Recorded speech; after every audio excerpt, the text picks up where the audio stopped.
This is the Big O Show. This is the Big O Show. And it was just one of those things where, man, I just thought Landon Roberts had a lot of awareness, dude. Yeah. In a situation that he could have hurt somebody. Look, if this was in Ndamukong Suh, Mac Jones breaks both his ankles. Mac Jones would be dead. Yeah. Right. He would have broken his ankles, and then when he gets up, he would have stepped on him. That's what, Ndamukong Suh would have done. So I just, man, I felt bad for Landon. And by the way, his post-game press conference, that was good. Yeah.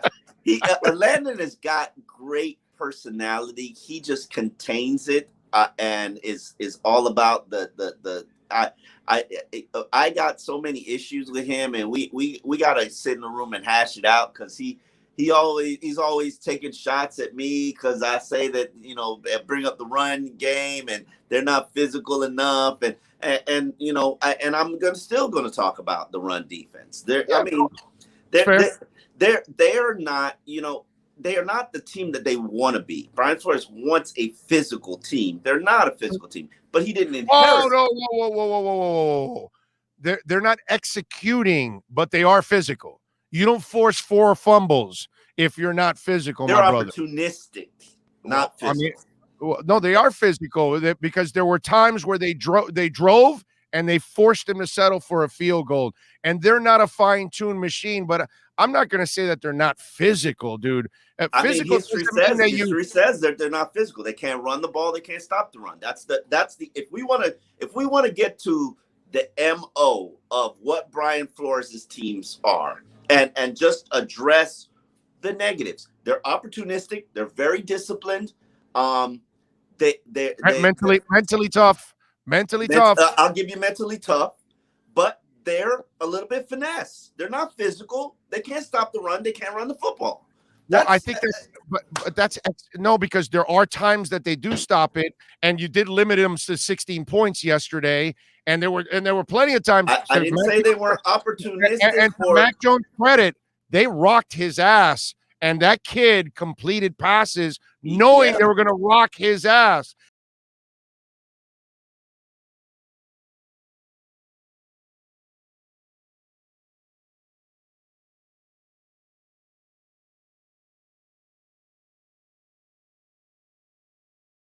Where I disagree with you, I think the Dolphins are physical. What they aren't right now is perfect. That execution is what it is. But you've got to be physical for some of the things that they do, and you've got to be mentally tough to fight through all the adversity that they've fought for so far in 2 years and to start this. Not arguing with you that they're mentally tough, but if you want me to claim that you're physical, I'm sorry. But the Patriots can't be running all over you like they did yesterday. They're better. And you can't be averaging 3.2 yards per carry. And this is consistent. This is not like, oh, it's just a surprise. No, you were the worst rushing team in franchise history in 2019. You're pretty bad last year. And you start out 3.2 yards per carry. And the Patriots did whatever they wanted in the run game on you. And fortunately, you forced 2 fumbles. I know, but I just have a hard time calling, Baker not physical, or Javon Holland not a physical player, or Raekwon Davis, or Agba, or Solomon Kinley, or Hunt. I can't. I'm sorry. You're not physical. You gotta prove to me you're not a bitch ass team, and they are. History says they are a bitch ass. No, how can you say bitch ass? 2019. They went 10-6, dude. I don't care about the record. I don't care about the record. And you're 1-0. When a team bosses up on you and says, we're going to run the ball, we're going to stop the run, they do it. Yeah, but that's because they're more matured in this area than Miami is. Miami has not matured yet. Remember, this is a team that hasn't matured. It's loaded with a bunch of young people. They're still trying to figure things out. And yet they go up there and they go to New England and win, and they win 17-16, and they limit that team to 16 points. Props to you for getting it done. Props to you for managing. But let's be real about it. No Xavier Howard, no win. Done. End of discussion. That's fine. But that's X's job, dude. Yeah, you're right. Okay, and there were three other forced fumbles in the game. If Exton forced that turnover, the Patriots were going to run their 4-minute offense, kill every second of clock on that time, and then kick a field goal and win that game. Let's be real about it. That's what they were going to do because you couldn't stop them. Well, but I think you couldn't stop them because of a lack of maturity at this point, because Miami's young on both sides of the line. They're more veterans and established already. Who cares what the reason is? Who cares what the reason is? But who cares? Come on. So that means you're not physical because you haven't matured? I'm not good. I'm not going to credit your lack of physical. Like you choose to be young. You chose to be young. You chose to do stupid shit that cut Eric Flowers to move up 14 picks in the 7th round. That's your choice. You made that choice. So you made these choices. Let's not make it sound like Eric Flowers is the second coming and you're missing. No. But he's better than a lot of what your options are right now. But he's not the future, my brother. That's the key here. Then be obsessed about the future. Are we worried about the future, or are we worried about trying to make the playoffs? Which one are we worried about? What are we doing here? They're 1-0. They're setting themselves. I agree with you. But there are two things, in my opinion, that could have made you a better team than the one that you were put on the field on Sunday. One, Eric Flowers move had no reason to do it other than to save $1. And two, Bernard McKinney. Nobody can still give me a reason. He wasn't great at a lot of things. Hold on. He was not great at a lot of things. But the one thing that I know from watching practice he was good at was stopping that run. You could have had him.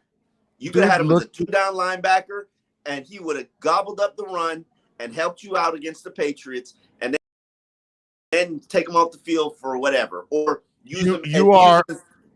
You are partially 1,000% right.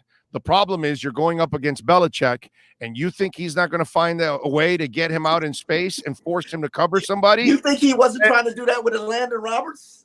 No, I guess, but you can't have two of those guys. Sam Eguavoen, who I love, I like Sam Eguavoen, had to be on the field, more snaps because yes, Belichick was going to try to take advantage of Landon Roberts, but you could have had Bernard McKinney as an outside linebacker instead of Brandon Scarlett. I'm just saying these are choices that you made. But Scarlett helps them on special teams, which McKinney doesn't. I'm not saying he shouldn't be here, but Scarlett more snaps. But Scarlett may help him in the pass. They trust him more in the pass game than they do McKinney. And as you know, dude, and all of us know, that you have to be multiple pretty much on this team. That's how they want it. And part of this, Brandon Spikes was a hell of a 2-down player too. And eventually, Belichick said, we've had enough. We got to move on because you're hurting us again too. Because they had injuries. But in the end, they had to get rid of him because he doesn't help you in certain areas. And you and I had this conversation about Bernard McKinney when they signed him, and Flo was saying, well, we're going to try to use him in pass rush. We're going to try to use him in coverage. And right away, I told you that doesn't exist because I've watched Bernard McKinney since his first day in the NFL. He can cover and he can't rush the passer. If he's not stopping the run, that's the only thing he does, and he does it at a very high level. But that tells you exactly what it is. But you could have used in a game in a game against the Patriots where they want to run the ball down your throat, and they might be the only opponent on your schedule that wants to do that. What could be that's the game for Bernard McKinney. But because you don't want to guarantee his contract for an entire season, you cut him. And he hasn't found work yet, but that's more better. Think about it. That's veteran situation where everybody knows if you sign a guy, you got to carry. Or is it also limitations too, Omar? Yeah. You have to have a need for a 2-down linebacker. If you don't have a need for a 2-down linebacker, if you don't have a need for a 2-down linebacker in a passing league, that's don't roll your eyes on me. It's a passing league. It is, but we just sat here. We had this conversation last Friday about running the ball and being physical and getting to the playoffs with 1,500. What did we say? 2,000 rushing yards. Come on, you told me we win in 15 games, 2,000 rushing yards. Yeah. Oh, yeah. If they get 15, if they get 2,000 yards, yeah. I have them winning 11. Okay, I'm just saying 11 right now. But yeah, right. if they go crazy, you got yeah, and it'll be there. It'll be 9 after next week.